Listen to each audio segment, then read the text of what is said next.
Hello and welcome to Autocar Dialogues presented by Reliance General Insurance, a series of panel discussions where we talk to those that have their ear to the ground. These are the link between manufacturer and consumer. We are talking of dealer principles from across the country, and we have a very eminent panel of dealers with us today. Let me introduce them to you. We have Rajvardhan Goel of OSL Motor Corp from Kolkata. We have Karnail Singh Chima, who's from Garnet Motors Nagpur. And we have Tanay Sabu of Sabu Group from Hyderabad. What is really needed to spur double-digit growth in the industry? It's been a year of highs and lows. What is it that we really need to get the consumers flocking back into our showrooms is what we're here to discuss today. And I'm going to throw that question open to you. I think maybe we can begin with a recap of the year as such. I know you're in the luxury end of the segment, and I know both of you are at the more mass market end of the segment. What has 2024 been like? Is it the growth that we expected? We had headwinds, there's no doubt about it. But despite that, I think the luxury market has grown in 2 digits, respectable 2 digits, whereas the mass market is struggling at a low single digit. There are a lot of uncertainties in the market from manufacturers, not constant supply, issues with some of the products, and the infrastructure is also playing a very major role. So I think taxation is another important factor which is affecting the growth of a car market or automobile market. All individuals, when they pay taxes in form of GST, they don't get any benefit out of that. So I think a government should take a very strong step of giving them some kind of benefit. Even if they're not registered with GST, they have collected tax in one form, they could give them some rebate in income tax liabilities. The growth of infrastructure is very, very important. Unless we have a proper growth of infrastructure, roads, chargers for the EV market, people are not very comfortable buying, at least the starting up. Correct. So I think it's a combined effort of government and the OEMs which will drive the market. Yeah. And what about you all? Absolutely second that, sir. And just to add on to that, with the inflationary pressures rising, household incomes reducing, low corporate hikes, especially in the salaries and wage segments for the mass market, we found a little bit stress in the consumers having the discretionary spend to purchase or buy. So while we have rising inquiries, so we've not found a decline in the number of inquiries we're serving, but rather the conversion, which has come into a stress. So this is probably, hopefully, just pent-up demand, which will start converting into sales once the inflationary pressure or the economic scenario eases out. And we will be able to see double-digit growth coming in the following years. Yeah, I agree to both of them. yeah. It's not been easy because there has been periods that have been highs this year, and then suddenly we've been seeing dips. It's not been like normally you see a consistent growth or you see a flattening, but it's been either a very big high or then there's been a very big drop in this year. What do you think is needed to kind of, make it more sustainable and make it more even and to sort of get a smooth growing graph of the automotive market? See, whenever the new product is launched, there's suddenly a spur in the demand. And OEMs have very, very systematic way of phasing out the old models and bringing the new models to fill up the market. Now, there's a shortage of sedan cars, Correct. at least up to the mid-segment levels. Like luxuries, of course, like Mercedes, they are bringing very good balance between sedan and SUVs. But if you look at the mass market, there's hardly any good sedan available in the market today. And they forget that people still love sedan. People love sedan in smaller cities. Ladies love sedan cars. Of course, there are few adventurers who want to go into SUVs, but the balance of bringing up models in sedan as well as in SUVs will continue to give us a constant growth what we want. Especially, I think, in the entry-level segments that you guys have, do you think that more hatchbacks, more sedans will actually bring more customers back into the showroom? Yes, right now Desire has just been launched, and then there is a spike in the market and people are wanting to see and have a feel of the car. Whereas one more car has been launched, which is Amaze, which is also a good car, but we need more cars like those, and we need a bigger version of those as well. Yeah. So even higher up in the segment, I think there's lots of gaps, I think, as far as the market is concerned, because we're seeing SUVs and certainly consumers are spoiled for choice with SUVs. But where are the other body styles or products? Do you think that's needed to bring people back into the showrooms? So I believe in 2019, SUV had about a 26% penetration. Fast forward today, it's almost 50%. So there was a consumer preference shift and people did aspire to own SUVs, and that became the primary household objective, to get an SUV and not a car.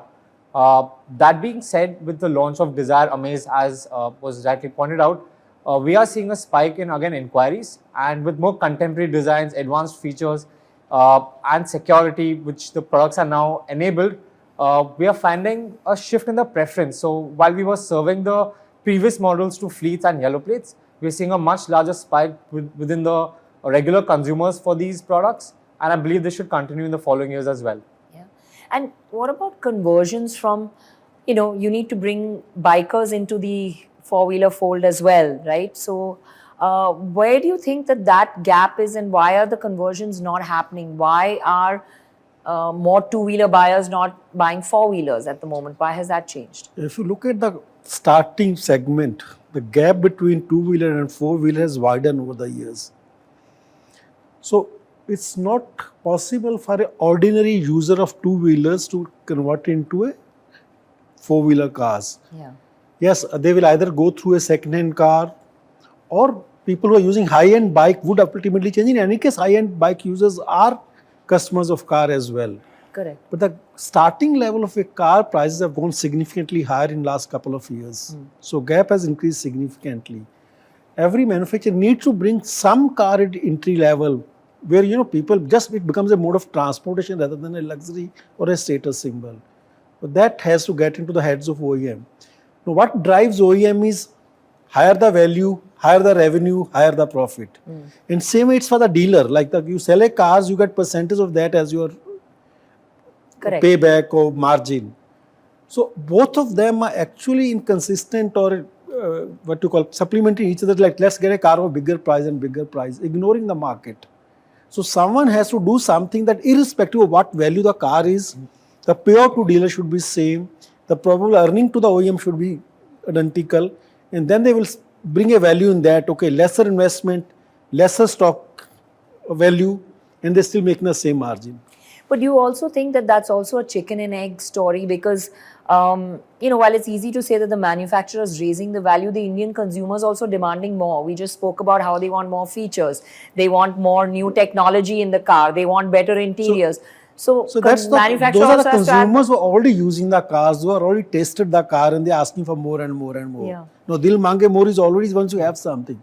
But the person who is trying to migrate from a two-wheeler to four-wheeler, for him it's a roof on top, he doesn't get wet in the rain, he gets a bit of AC, and a basic luxury of the cars. So you think that there is a segment, entry-level segment that originally was there, like let's say where our Alto was, or Altos or Maruti 800s or what were, that absolutely. were more basic cars, didn't offer maybe too many features, but had a great price point. Absolutely. Do you think that there is a great demand gap for that? There's a great market niche for that. But you people agree? have to also understand the pricing has to be right. I absolutely agree. The entry-level car was probably 3 lakhs 5 to 6 years ago. Yeah. Today it's almost 6.5 lakhs. And that's wiped out a significant consumer base. In India, owning a car is not just an aspiration or a necessity, but rather a milestone. Yeah. I think every household owning a car, they come to a certain level or degree of attainment. And that's very important, that they keep climbing up that corporate ladder of success. Yeah. Such entry-level products are how you attract the consumer to move away from that two-wheeler into the four-wheeler segments.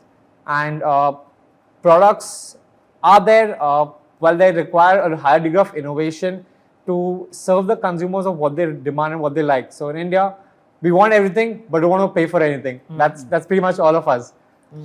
Most of the time you go to showroom, you see people buying deals rather than buying the vehicle. But there's also, that's the conundrum, right?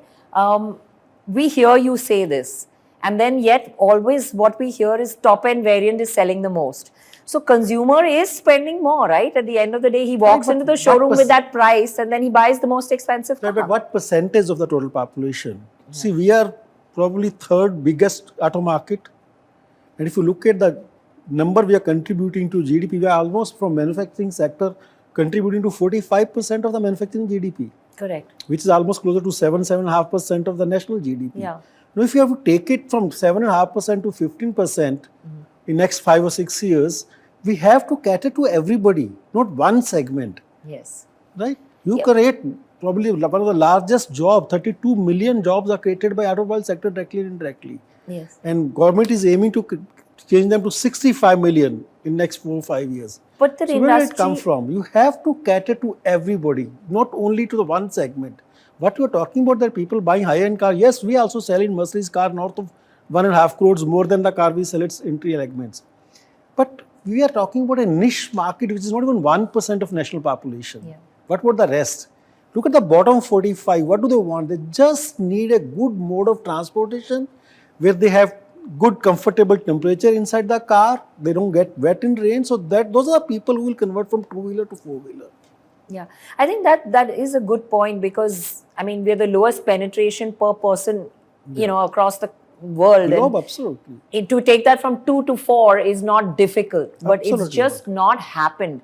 One point is, yes, bring in more entry level cars where people can convert. Do you think that there's anything else that can be done?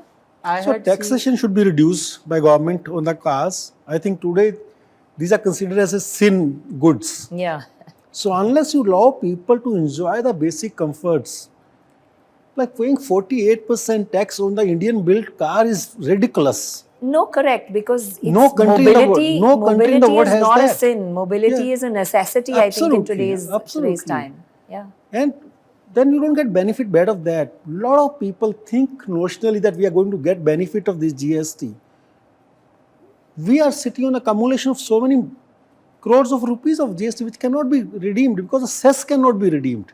during the COVID, there was a spike in all these cars of sale because 2-3 people combined were buying all these Altos, and they were in a week they were keeping like 2 days they were keeping the car to themselves, and there was a hike in luxury car sales as well because people were willing to spend more on luxury, and the people who were traveling through bikes, they shifted to Altos and all these entry level cars. Correct. And I feel in this segment there's going to be an addition of one more car which is going to be under I guess 3.5 lakhs, which is a nano, which will be back in the next year. Hopefully, I was just going to Yes. come to that. I was going to bring that up, that do we need to see another slightly more improved nano again, which is coming in the future for the Indian people, and will that really actually, but do you think that just that will broaden the market? No, not one item. There's multiple things one will need to do. I think infrastructure growth, knowledge of the people, that means education, growth in other sectors, tourism's growth will spur the automobile growth, export will spur the automobile growth, textiles will spur the automobile growth. So unless the overall growth, government does not spend on the overall infrastructure and manufacturing growth, auto alone cannot grow up. Correct. I absolutely agree with that. Do you think, like now EVs coming in to the fold, the fact that they are still expensive, let's face it, they're expensive to buy, but the fact that they're cheaper on the pocket on a daily basis, do you think that will also bring more consumers? Do you think EVs are bringing more consumers into the showroom? Not yet. I believe we are still early adoption. So that 0 to 3.5%, 4% is just the early adoption trendsetters, people who like to try out new technologies, are the ones buying the product right now. I believe the inflection point touches at the 4%. And at that point, the infrastructure, the total cost of ownership are the factors that are very, very important. And today, India still lacks the right infrastructure to support the mass scale EV adoption. Along with that, it's still more expensive to buy an EV as compared to buying an alternative fuel, which will of course be an inhibitor for mass adoption. So if these 2 points are worked upon and corrected with decreasing battery prices, better prices for scrapping these vehicles, and also A resale value, that's something yes. that most consumers are worried about buying an EV, and I think that's probably why we're seeing a flattening of the EV curve. Like you said, the early adopters are done. Now it's a matter of other people taking it on. What is the resale value of an EV car? No, I think that's a misconception. Look at the car without engine after 10 years. It will give you much lesser price than the car of a EV car without a battery. Yeah. And it's easy to retreat the battery. Battery, even when it's totally dead, it can be used somewhere else. It's giving you value. Whereas if engine is totally seized off, it's gone. Correct. So that's a misconception. The revalue or resale value of the car is lower. No, in fact, anybody who has used this car and sold it, they have made more money than they would have made on IC engines. So that's a misconception. I think we should educate people about that. Two, you are giving a 10 years warranty on a battery and on a car. After 10 years, who has known what? God knows what the rule will come at that time. Today, you are absolutely peace of mind that I don't have to spend on a battery. If it goes down, it will be replaced or repaired. I don't have to replace motor, which is again granted for 10 years. So your maintenance cost is almost zero. So you should look at the total ownership cost, not just the purchasing cost. If anybody has used EV for 5 years, the total ownership cost is at least 30% cheaper than any ICE engine. And I think at the luxury end of the segment, because of the benefits, very often it's better price than the ICE counterpart. Absolutely. So we're seeing more adoption especially of kind EVs. of relaxation you have on the taxation in Maharashtra is a zero RTO tax. If you buy a ICE engine of the same value, you end up paying 35-40 lakh rupees in the taxation itself. Of course, now they have put a cap of 20 lakhs. Yeah. So there are a lot of benefits. Total ownership cost is much lower than the ICE engines. And the comfort you get. Some of the cars, at least in luxury segment, we have EQS. There's a purified air you breathe in. You drive in that car for 20 kilometers, you feel like you're coming from a zone. You're totally charged, you're freshened. So these kind of facilities will definitely spur the movements of, I would say, electric cars. And do you think we'll see hybrids grow in the Indian market? Oh, absolutely. I think that's a transitional technology which just fuels the adoption. So penetration where the infrastructure is lower or people who are still afraid with the range anxiety are transitioning towards hybrids, and we are seeing a specific demand for hybrids in our segments with the various products of Vitara and even in the Toyota segment, the hybrids are getting a substantial market share, and even seeing a global benchmark, we've been able to capture a lot of segments. That will also address the excitement like you mentioned today morning. So if you have a hybrid car, okay, even if you don't get a charger, you can continue, you don't have to stop your journey. So that's a big piece of mind. I think that itself will spur the hybrid movement. Even today, people are not very comfortable or confident where would I get a next charging station, will that be working or not? And our so-called map at time mislead you to the locations where we reach and the charging station is not working. Yes, every OEM is spending money on that. Government is spending a lot of money on that, will it still take time? But hybrid is a solution to that people have peace of mind, okay, I will not stop on the highway, but at the same time I have a comfort of driving cheaper. But do you think policy and government policy, like better SOPs towards hybrids, better tax reductions towards hybrids will actually help it a lot more, because it's a great interim jumping and it also gives people a little bit more peace of mind of jumping to an EV. But government has as a policy or as a mindset decided to move towards EV mobility. By 2030, they want to have at least 30% of the cars, EV cars on the road. You can always give it a stepping stone. So if you do that, probably they'll think that yes, they are not supporting their policy full-fledged. Because the kind of subsidy you get, FAME 1, FAME 2, FAME 3, you have seen that on two-wheelers. What you call relaxation on taxations.